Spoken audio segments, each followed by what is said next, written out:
the point of departure of a Christian's capacity to love must be derived from God Himself. Without drawing our strength from God's love, our love for others will be totally inadequate. Because human love is basically a self-centered love.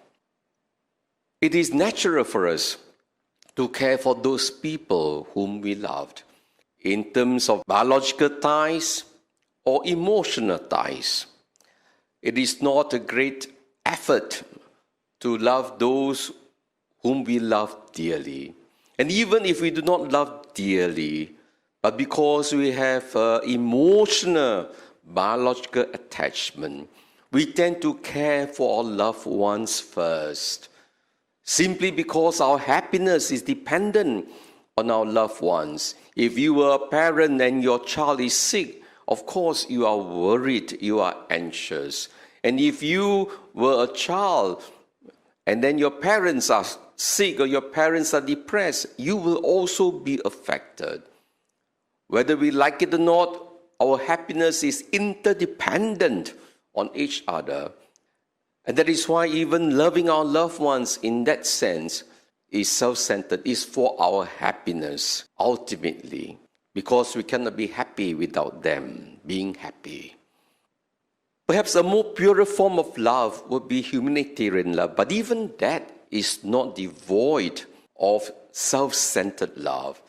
There are many people who could identify with those who are suffering, those who are poor, those who are marginalized, those who are oppressed.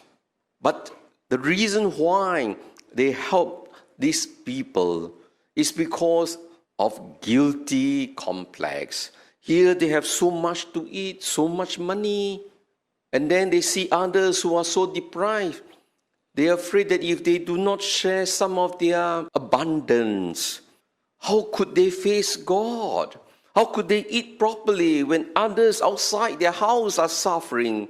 So in order to soothe their conscience, they give a portion of their abundance to the poor to help others, so that they could have a better conscience, to enjoy what they have. When we give to the poor, do we love our neighbor as much as we love ourselves? Of course not.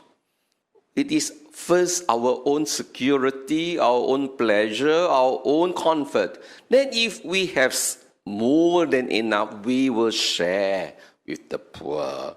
We do not put the poor before ourselves, definitely. We put ourselves before the poor. Unlike the widow's mite, she had nothing she shared, gave everything to the Lord. So, my dear brothers and sisters, this is where we see their limitations when love does not spring from the love of God. Even humanitarian love and charity, they have their limits, because we find sometimes we are very angry or resentful that others are not helping us in the cause that we are promoting, become judgmental. And that is why it's very important that we need to contemplate on God's love for us. If the Father has loved us in sending us His only Son to be the atonement sacrifice for the salvation of the world, when the Father gave not some things to us, He gave Himself to us, His very own Son, to us all in order to save us.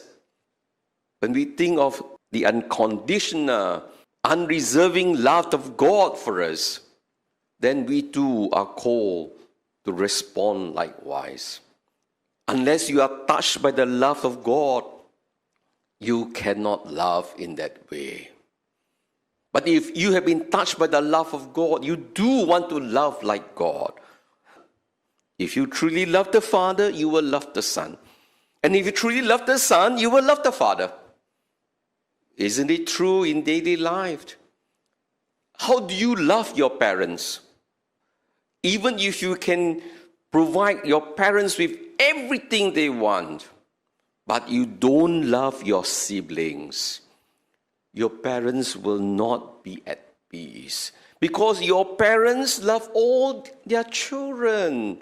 If one of them is suffering, if one of them is unprovided for, whatever you give to him or give to them, they will give to the poor sibling of yours.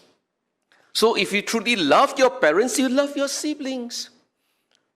Why is it that we don't have the capacity to love others?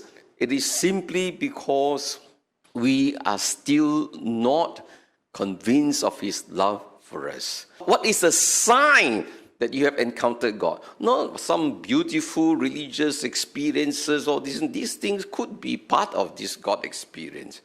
But the concrete fruit of experience of God is always charity.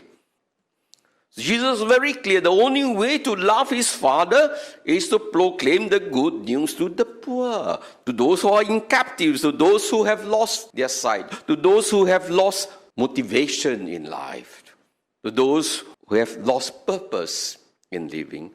That is what we are called to do. To love God concretely is to love our brothers and sisters. Only when you are filled with the love of God, and your love of God, your love for your neighbor is always inclusive.